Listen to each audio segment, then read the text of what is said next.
All right, we're talking about Jedi Apprentice Book 5, The Defenders of the Dead. Once again, continuous adventure with Obi-Wan and Qui-Gon. They are sent by the Council to Melinda Dawn.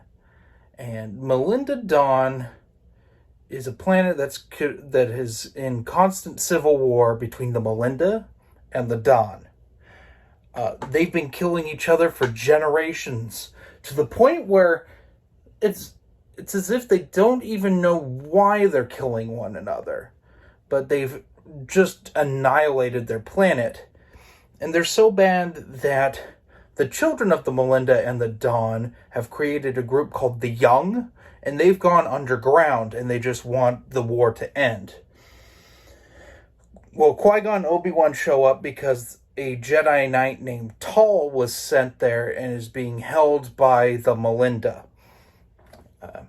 Qui-Gon and Obi-Wan get over there and discover that she may have been held by the Dawn. It doesn't matter. She's being held captive. Obi-Wan and Qui-Gon are sent there really to rescue Tal, as opposed to deal with the problems of Melinda Dawn, but are swept up into them. Obi-Wan meets Neild and Sarasi, two really good friends that we'll see going forward in the next book.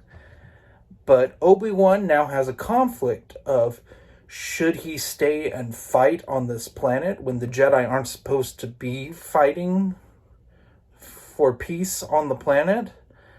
Or should he just be the good Padawan that he's supposed to be? It's interesting. And the big thing with the Defenders of the Dead book is it does something that I've not... You see every once in a while in the Star Wars Legends timeline. The one that comes to mind is Shatterpoint by Matthew Stover, which is a Clone Wars novel. In it, it talks about the Summertime War. This is a book I will review in the not too distant future. But basically, these groups of people have been fighting each other forever, and it's just this big civil war that never ends. And it's the same thing with Defenders of the Dead, where there's a scene where Obi-Wan and Qui-Gon stumble across essentially a memorial place where they find all these hollows, and in the hollows, these people are like, I'm avenging my father, my mother, my cousins, my brothers and sisters. And they go off and die, and then you'll find the next generations doing the same thing.